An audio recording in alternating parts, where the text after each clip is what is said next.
Magandang hapon po sa lahat ng ating mga ibalangibang webinar partners. Ayan po, nagbabalik po ang ibalangibang at online initiative of knowledge sharing and training on innovative technologies. Kaninang umaga po ay nakasama natin si Ma'am CAMPOSANO at tinalakay natin or tinalakay na sa atin o premenstrual syndrome. Ito po ay isang karaniwang pagpapagong sa psikologikal at ugali sa pamamagitan bago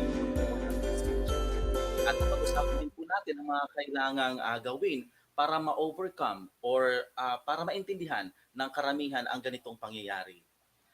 Katuwang po ng mga taong nakapalibot, ang katuwang po ng kababaihan ang mga lalaki at ng mga taong nakapalibot sa kanyang sa babae. Okay po. Ngayong araw naman po ay pag-uusapan natin ang isa na namang tema. Ano po? Kaugnay pa rin po ito ng pagdiriwang ng ating National Women's Month, katuwang po ng Regional Center for Gender and Development, Extension Services Division at ng College of Arts and Sciences dito po sa Central Bicol State University of Agriculture. At paalala lamang po natin, paalalahan natin ang mga tagapanood natin sa Facebook Live at sa YouTube channel ng CBSU Extension Services. Mangyari lamang po na mag-register po kayo sa ating registration link. Ngayon po ay nakapost na po yan sa ating comment box at i-click lang po ninyo yan. Mamaya din po ay magbibigay din po kami ng evaluation link para po fill up po ninyo para po sa inyong e-certificate of participation. Kapag nakumpleto po ninyo ang evaluation form, ay automatic na pong magbibigay din ang opisina ng Extension Services Division ng inyong e-certificate of participation. Paalalahanan din natin ang ating mga tagapakinig or tagapanood po sa Facebook, sa online. Kung meron po kayong tanong o naiisip na itanong sa ating resource person mamaya, maaari nyo na po yan i-post or i-comment din po sa comment section ng ating Facebook Live. Okay, so dire-diretso na po tayo. Ngayong hapon, nabanggit natin kanina na mayroon pa tayo isang tema. Po? At ito po ay tungkol po sa the impact of hormones and mental health for women. Okay, pakilala natin ng formal ang ating panauhin ngayong umaga o ngayong hapon.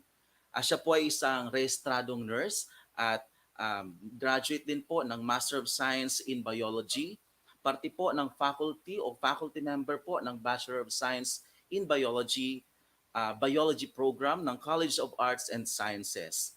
Welcome po natin si Ma'am IMELDA CORAZON CAMPOSANO. Good afternoon, ma'am. Good afternoon po. So, good afternoon, everybody. I am IMELDA CORAZON CAMPOSANO, a faculty under the Department of Biology. And in celebration of the Women's Month, I will be discussing the impact of hormones and mental health on women. So this talk po will focus on how hormones play a crucial role in women's mental health as they are closely linked to a woman's menstrual cycle and reproductive health. For the first part, we'll be providing an overview of the topic and explain why it is important to understand relationship between hormones and mental health in women. For the second part, we'll be explaining how these hormones affect mental health in women, and we'll be mentioning the different hormones that play a role in mental health, such as estrogen and progesterone. We'll also be discussing how changes in hormone levels during the menstrual cycle can affect a woman's mood, emotions, and mental well-being.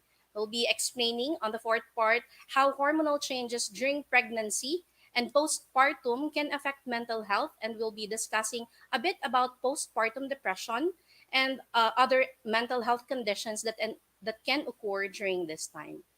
So we'll also be tackling how declining levels of estrogen during menopause can affect mental health and the different symptoms that women may experience during this time, like hot flashes, sleep disturbances, and mood changes. And for the sixth part, we'll discuss the treatment options available and summarize the key points of this presentation. So hormones and mental health can have a significant impact on women, both individually and collectively as a gender. So fluctuations in these hormone levels throughout the menstrual cycle can affect a woman's mood, emotions, and overall mental well-being. The female sex hormones play a vital role in sexual development, reproduction, and general health. And these sex hormone levels change over time, but some of the most significant changes happen during puberty, pregnancy, and even in menopause. In females, it is the ovaries and the adrenal glands which are the main producers of the sex hormones. The female sex hormones includes estrogen, progesterone, and in small quantities, testosterone. Estrogen is probably the most well-known sex hormone. Although the majority of estrogen production occurs in the ovaries, it's the adrenal glands and fat cells which produce small amounts of estrogen too. Estrogen plays a crucial role in the reproductive and sexual development, which begins when a person reaches puberty. The ovaries, adrenal glands, and placenta produce the hormone progesterone. So the progesterone levels increase during ovulation and it spikes during pregnancy. Progesterone helps in stabilizing the menstrual cycle and preparing the body for pregnancy. And having a low level of progesterone can lead to irregular periods, difficulty conceiving, and a higher risk of complications during pregnancy. Although testosterone is the main sex hormone in males, it is also present in lower amounts in females. So, in females, the testosterone affects one's fertility, sexual desire, menstruation, tissue and bone mass, and even the red blood cell production. In a study conducted by the National Center for Health Statistics in the United States in 2019, it was proven that women are more likely than men to experience mental health disorders like depression, anxiety, and eating disorders. Hormonal changes during puberty, pregnancy, and menopause can exacerbate these conditions. So this figure shows the percentage of adults aged 18 and above who have received mental health treatment, had taken medication for their mental health, or received counseling or therapy from a mental health professional. Nearly one in four women received any mental health treatment by 24% in the past 12 months in 2019 as compared to men with 13%. 20% of women had taken medication for their mental health as compared to 10% in men, and 11% of women received counseling or therapy as compared to 7% in men. Additionally, research shows that the pandemic has worsened mental health among women. According to a study at the University of Queensland, it is because women are more likely to be affected by the social and economic consequences of the pandemic, and that women are likely to take on additional household responsibilities due to school closures or family members becoming unwell or sick. Women also tend to have low salaries, less savings, and less secure employment than men, and are more likely to be financially disadvantaged during the pandemic. Another study from the Center of Addiction and Mental Health in Canada revealed that about 25% of women reported that they were struggling with moderate to severe anxiety compared to under 18% of men, and that more than 23% of women indicated severe feelings of loneliness compared to just over 17% of men. Hormonal imbalances can cause a range of symptoms, including fatigue, weight gain, mood swings, and depression. PCOS or polycystic ovary syndrome, thyroid disorders, and adrenal disorders are example of conditions that can cause hormonal imbalances. The estrogen and progesterone are two hormones that have a significant impact on mental health. The estrogen affects the production and regulation of neurotransmitters, which are chemicals in the brain that affects one's mood, sleep, and appetite. While low estrogen levels may delay puberty, slow or prevent sexual development, and it can also cause your period to become irregular or stop altogether. Hormonal changes also influences the it also influences the production of serotonin. It's a neurotransmitter that is important for regulating one's mood. The progesterone, on the other hand, has a calming effect on the brain and can help alleviate symptoms of anxiety and depression. However, when progesterone levels drop during the menstrual cycle, it can lead to mood swings, irritability, and anxiety. Hormonal changes also during the menstrual cycle can cause physical symptoms like bloating, cramps, and headaches. Some women also experience mood swings, irritability, and anxiety during their menstrual cycle. And this is commonly referred to as the premenstrual syndrome, as discussed this morning. In addition to menstrual cycle related changes, hormones can also affect the mental health during pregnancy and menopause. During pregnancy, the hormonal changes can lead to mood swings, anxiety, and depression. And postpartum depression is a common condition that affects many new mothers. Hormonal changes during pregnancy can cause, as I mentioned, mood swings, anxiety, and depression. And this is commonly referred to as antenatal depression or prenatal depression. Postpartum depression is also a common condition that affects women after giving birth. Hormonal changes during menopause can cause physical symptoms like hot flashes, night sweats, and vaginal dryness. Some women also experience mood swings, irritability, and depression during this time. So it's important to discuss the different treatment options that are available to women who are experiencing mental health symptoms related to hormonal changes. So, hormone therapy, psychotherapy, medication, and lifestyle changes are possible treatments for this. So, hormone therapy, is it right for you? Hormone replacement therapy is a medication that contains female hormones. You take the medication to replace the estrogen that your body stops making during menopause. Hormone therapy is most often used to treat common menopausal symptoms, including hot flashes and vaginal discomfort. It has also been proven to prevent bone loss and reduce fracture in postmenopausal women. However, there are risks associated with using hormone therapy. This risk depends on the type of hormone therapy, the dosage, how long the medication is taken, and your individual health risks. For best results, hormone therapy should be tailored to each person and re-evaluated every so often to be sure that the benefits still outweigh the risks.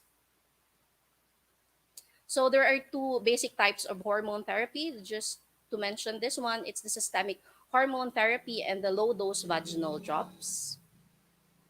So if you haven't had your uterus removed, your doctor will typically prescribe estrogen along with progesterone or progestin. So progestin, it's a progesterone-like medication.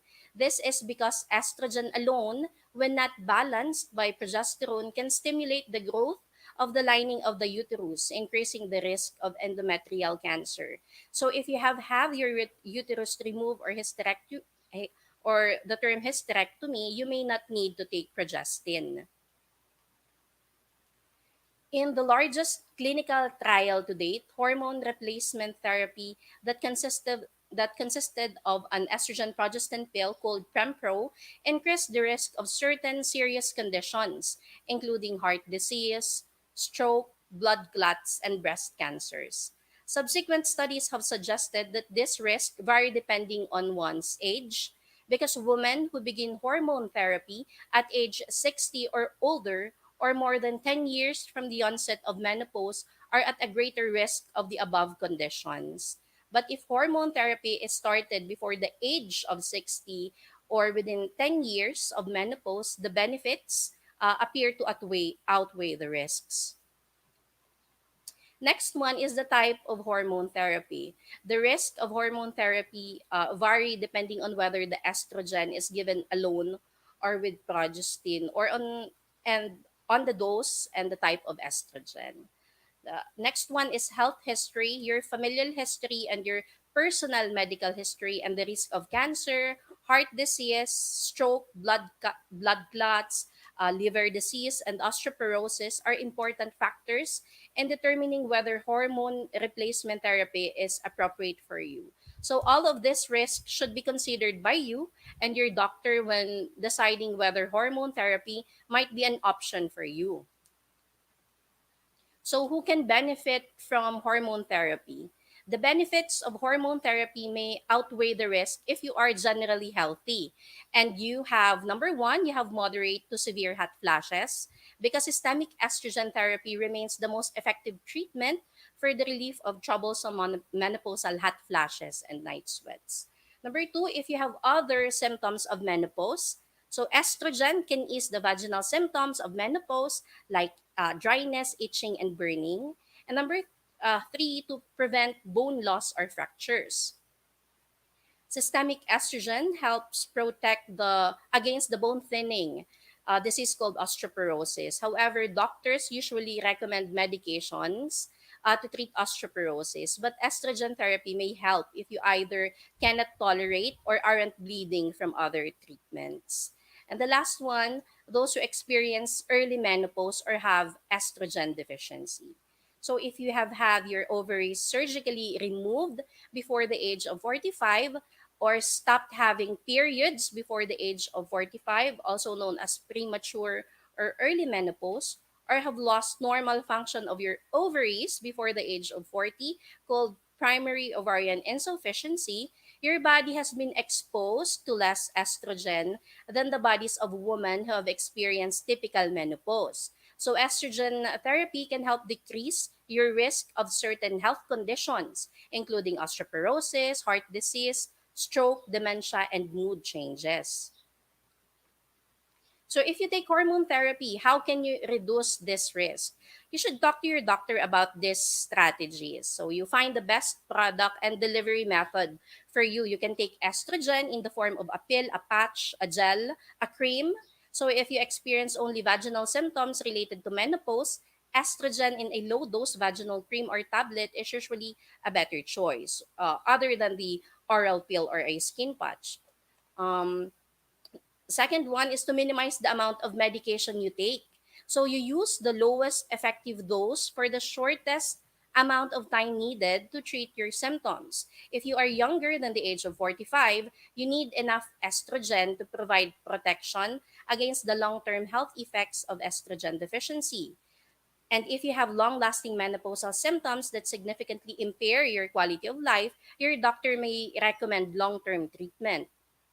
The next one, you should seek regular follow up care. You should see your doctor regularly to ensure that the benefits of hormone therapy continue to outweigh the risks, and for screenings like mammograms and pelvic exams.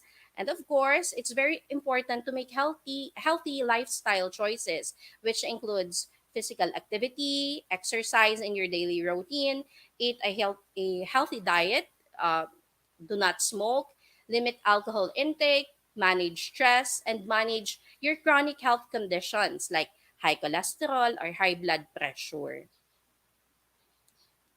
So what can you do if you can take hormone therapy? You may be able to manage menopausal hot flashes with healthy lifestyle approaches, like just keeping cool, limiting the intake of caffeinated beverages and alcohol. You practice spaced relaxed breathing and other relaxation techniques. So it varies in individuals. And there are also several non-hormone prescription medications that may help relieve hot flashes. So in conclusion, it's the hormones. Hormones and mental health can have a significant impact on women's overall well-being. It's important for women to be aware of the potential effects of hormonal changes and seek support if they experience any symptoms of mental health conditions. It's also important for healthcare providers to recognize and address these issues when working with women.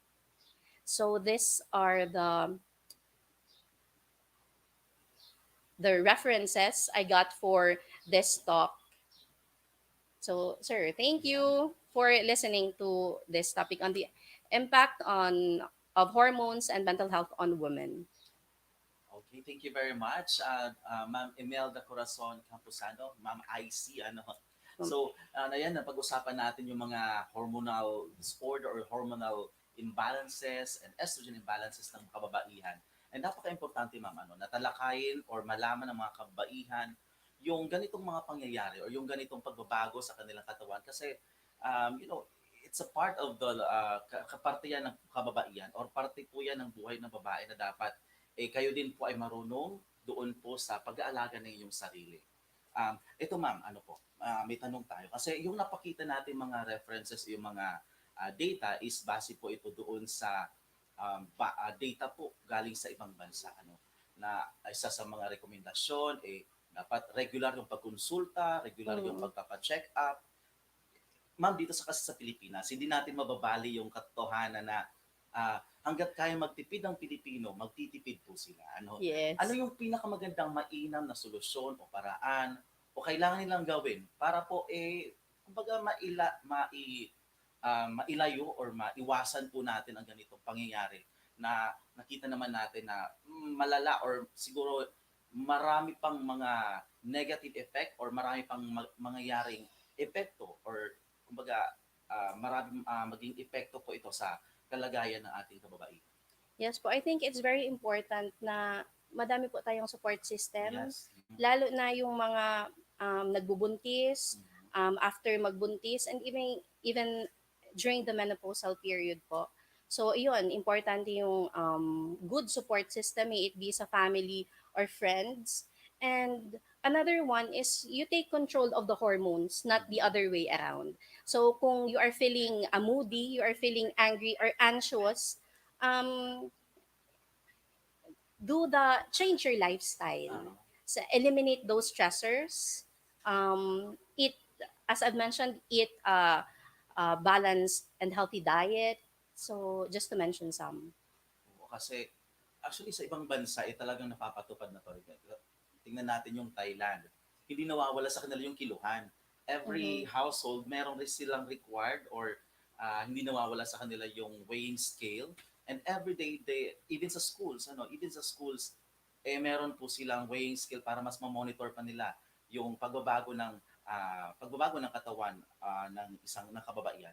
Hindi lang sa kababaihan kundi lahat po ng tao doon sa ibang bansa. Kumbaga, isa din po yung sa pakikipagtulungan ng gobyerno. Malaking parte po ang pakikipagtulungan or mga programa ng gobyerno para malabanan natin yung mental health na kinakaharap po ng kababaihan. Ma'am, ito po, nabanggit natin yung mga gobyerno. Ano po ay yung partisipasyon po ng gobyerno? Ano po yung currently na ginagawa ng gobyerno para po maibsan yung ganitong sitwasyon? Um, Syempre po, meron po tayong um, Women's Health Month Yeah. ngayon, and every government agencies, I believe, has their own programs to support women. And dito po sa school natin, may mga guidance counselors tayo just um, to address Mhm. mental health issues, not just for women sa faculty or sa staff, but also sa mga estudyante po natin na kababaihan. Yes, tamang-tama 'yan. Actually, hindi po nagkukulang ang gobyerno. Actually, yung mga programa po ay nandiyan po. Kayo na lang po yung lalapit. At sa mga ganitong programa po, even po ang SUCs or kami po sa college, sa Central Bicol State University of Agriculture, ay patuloy pong nagbibigay po ng impormasyon. Yun po ang kaya nating maibigay, mga impormasyon para po mas pangalagaan pa ng kababayan ang kanilang kalusugan. Ito po ma'am, nabanggit din natin kanina sa ating presentation, yung mga medication, iba't ibang medication tungkol po sa pagdadagdag ng medical hormone or yung medication para madagdagan yung hormone. Estrogen ba? Tama po yun? Mhm. Yung kakulangan ng estrogen kasi nakikita natin na pwede itong mayroong mga samang epekto po ba ma'am? Or maaaring mag-lead into other um, problems para sa mga kabaihan. Meron po ba ma'am nabanggit natin kanina sa presentation pero mas emphasize natin kasi ito yung gustong-gusto ng Pilipino kung pwede man lang makales sa gastos, gagawin natin.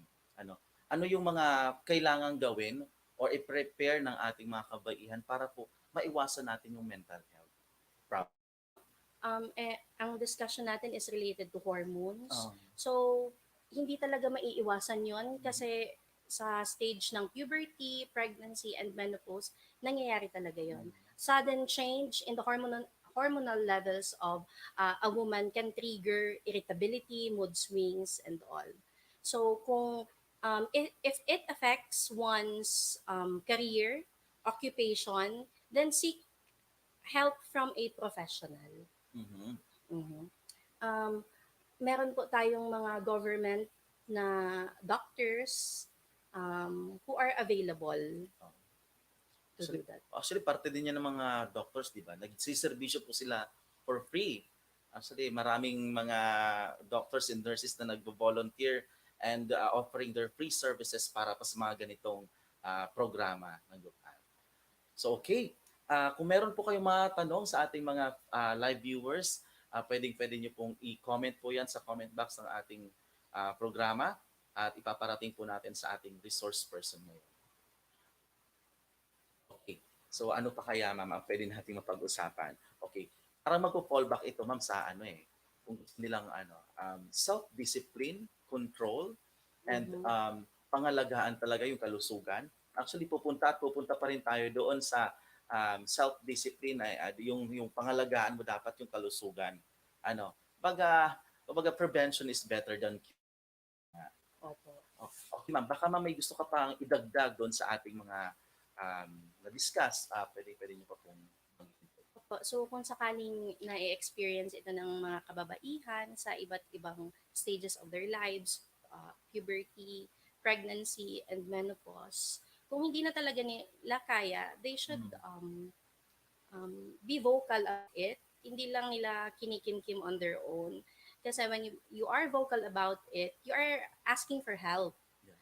So, especially the topic is about mental health Uh, and hindi mo lang yun pwedeng sarilihin. So, if you're experiencing this mental health in relation to the hormonal changes, then you ask for help so that these issues will be addressed. okay ba ma'am na mag-seek ako ng help sa friend ko? If it would be helpful, if Uh-huh. that friend is helpful in giving you advices, or if it would help you to be happy, Mhm. mawawala ang anxiety mo or irritability, then better. Better. Pero po kung seryosong usapan na po ito, kailangan po natin ng expert. Dapat po ay eksperto na po ang kausapin natin tungkol sa mga ganitong bagay. And napaka-importante din po ng magandang environment. Okay. Opo. Magandang Yes. environment, sabi nga ni ma'am kanina, a happy uh, anything that makes you happy is very helpful para masolusyonan natin or malampasan natin yung problema sa mental health. Opo. So, a good environment and Mhm. good people that Yeah. surrounds you. Yan. So, madami-dami ng ating napag-uusapan, ma'am. So, baka ma'am gusto mong batiin yung ating mga faculty dyan sa College of Arts and Sciences. Opo, thank you. Thank you for giving me this opportunity to talk about uh, mental health and hormonal changes in women in celebration of Women's Month. And thank you, Ma'am, for sa ating mga faculty members ng Department of Bio, Mhm. especially Mone. Thank you so much. Ayan, thank you very much po once again. Ma'am Imelda Corazon CAMPOSANO, ang ating po napakagaling na resource speaker ngayong hapon. Para po talakayin sa atin kung ano yung mga impact ng hormones or mga epekto ng hormonal imbalance doon sa mental health for women.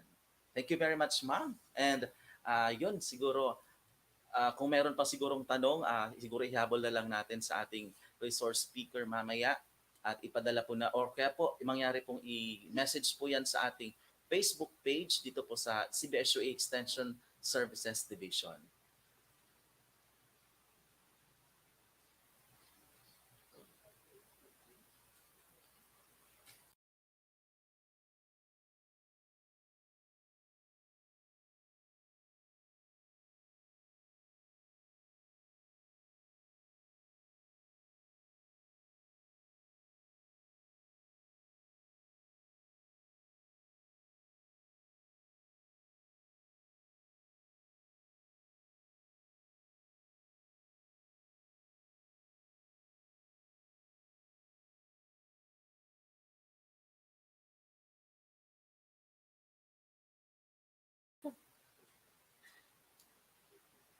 Okay, hindi pa po tayo tapos mga kaibigan ano, sa ating mga kaibalang-ibog buddies. Ayan po. So paalalahanan muna natin bago tayo magtapos ano, yung ating pong registration link ay nandito pa rin po naka-post sa ating comment box at yung evaluation link po ay isusunod na natin ano. So mangyari po na i-fill outan po niyo yan kasi diyan po namin ibibigay or ito po yung basihan namin para mabigay po ng e-certificate of participation. Okay, so I think okay na po tayo. Sa ngalan po ng Opisina ng Extension Services Division, Regional Center for Gender and Development, and of course, through the effort of the College Arts and Sciences, nagpapasalamat po kami at sinamahan niyo po kami sa mga buong araw o maghapon po nating talakayan tungkol po regarding pa rin sa pagdiriwang po ng National Women's Month. Muli po ako po ang inyong host, Marvin Molin, at nagpapaalam po muna. See you next time.